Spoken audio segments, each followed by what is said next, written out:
Hey there, and welcome to The Hidden Chest, where I talk about overlooked, underrated, or underappreciated games you might not have tried. Let's talk about one of my favorite game series ever, Paper Mario. As of the making of this video, there are 4 Paper Mario games. The first 2 are widely considered classic RPGs, and for good reason. It's because they're really good. The last game is considered by most Paper Mario fans as, and I quote, an abomination that no mortal man should dare lay eyes upon, end quote. But what about the third game? Super Paper Mario, unlike the other games in the series, has a mixed reception all over the board. It seems like one group of people love it, while the other group of people think it's a completely mediocre blahfest. Why the split? Well, I have a totally real clip of what caused the divide amongst the people. Please be warned, the result of this event has caused some of the bloodiest and most cruel wars in all recorded history. If any children are present, I implore you, please cover their eyes immediately. Behold, in all its horrifying glory. Where did we go? What did we do? I think we made something entirely new. You see, for all intents and purposes, Super Paper Mario ditched its RPG gameplay and replaced it with traditional 2D platforming. Was it good? Was it bad? Well, it was definitely different. Comparing the 2 gameplay styles is like comparing the War of 1812 to Cadbury cream eggs. Completely different concepts, I assure you.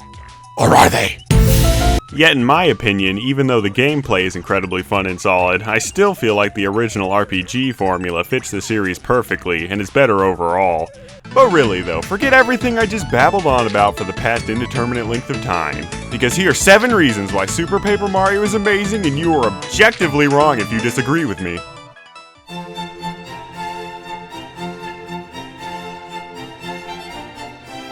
Super Paper Mario comes equipped with all sorts of new gameplay mechanics to screw around with. And unlike certain games I will not mention, they actually enhance the gameplay rather than hinder it. The most notable new mechanic you'll find this time around is flipping from 2D to 3D.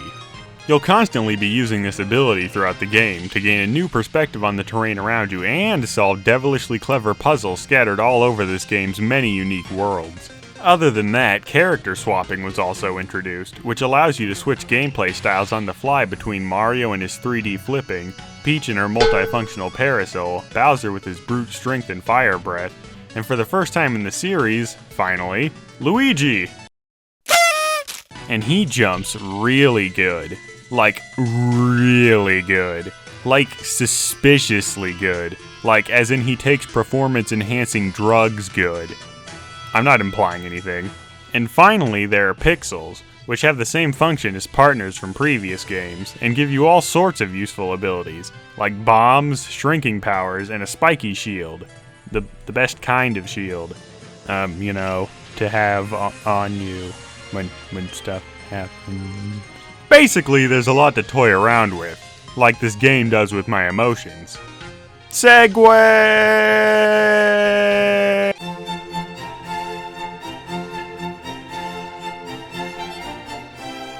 Would it be much of a stretch to say that Super Paper Mario has the best story of any Mario game ever? I mean, it's hard to beat. Oh no, Bowser kidnapped the princess. What a shocking turn of events. Whatever. But even people who think this game stinks can still appreciate the amount of heart and soul that's packed into it. This game is absolutely filled to the brim with funny gags and memorable characters. And for a Mario game, there's a surprising amount of dark and emotional moments that'll stick with you for quite a while. Not to mention the ending. I mean, I'm not going to spoil anything, but take my word for it. I cried when I first beat this game. And a little bit the second time too. No, you're a baby!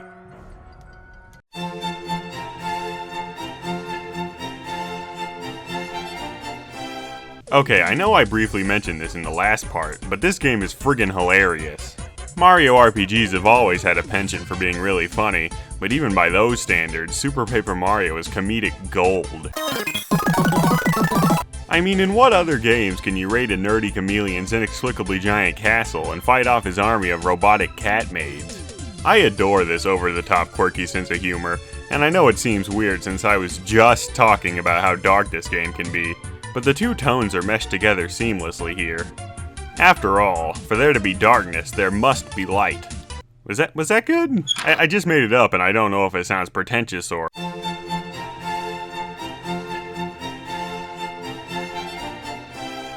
If you have a fantastic story, you're going to need enjoyable and memorable characters. And this game has so many great ones that I just found out my appendix ruptured. Okay, maybe that was unrelated, but still. I mean, you've got Count Bleck, Merlin, Tippy, Dementio, Natasha, Ochunks, Francis, Flint Cragley, Squirps, Lovebee, Captain Boomerang, Coconut Head, President Harry S. Truman, and the little girl from The Exorcist. Not to mention Peach, Bowser, and Luigi, who are all loads of fun in this portrayal. It's all leagues better than Sticker Star's character roster. And when I say character roster, I mean literally one new character, who barely anyone even likes anyways. Good job, guys, A+. Yay!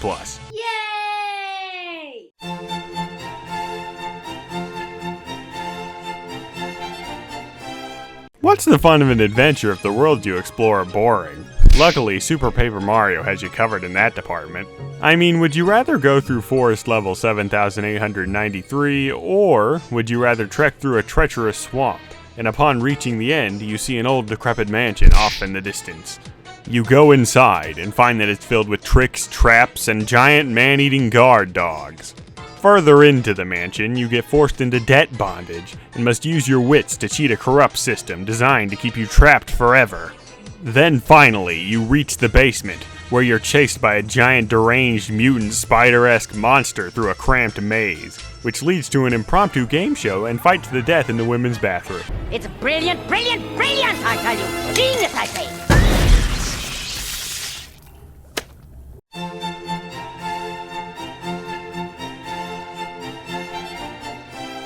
This game proudly upholds the Paper Mario tradition of having a masterful soundtrack.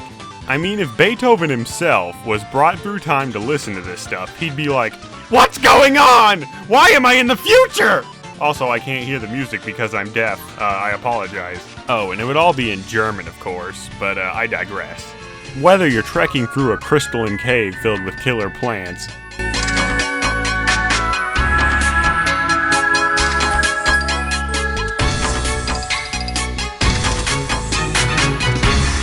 fighting a giant robot dragon in the desert,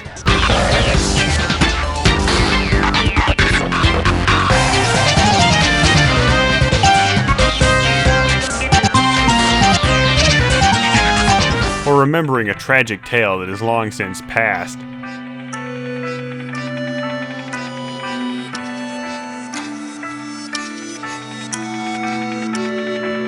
This game's music can be hauntingly beautiful or crazy and intense. Mad props to the musical talents of Naoko Mitome and Chika Sekagawa, whose names I no doubt butchered just now. Oopsie daisy!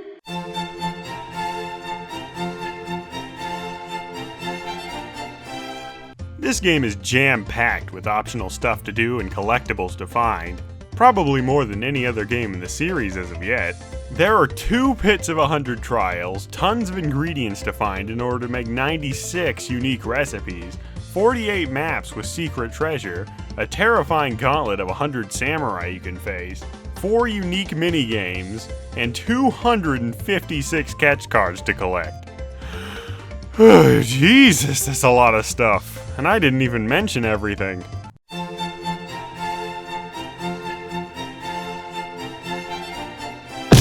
So as you can probably tell, I love this game. Like a lot. Like, oh my god, this game is so good. But obviously this game has some flaws. For example, there's a few moments of pointless backtracking, but I'd argue that the last game did that way worse. Looking at you, General White. You prick. And besides an annoyingly small inventory that forces me to toss all my friggin' horsetail, I needed that! Nothing else really bothered me that much. All in all, everything in this game just clicks together right for me. I know people are gonna think I'm crazy for saying this, but Super Paper Mario is actually my favorite game in the series. I know, studio audience I suddenly have. I absolutely adore the first 2 games, but Super Paper Mario just barely beats them out for me. And that's not an easy thing to do. Trust me on that. So if you've been avoiding it because it's different, or you just weren't interested, I'd highly recommend you give it a chance. It really deserves the super in its title. Hiya, and thanks for watching my first review.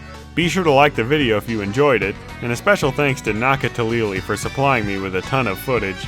They're really funny, so check them out here. Also, I know I was kinda harsh on Paper Mario Sticker Star in this video, but the game does have some good qualities. Like once you throw the cartridge in an incinerator, you could use the case as a semi-decent coaster.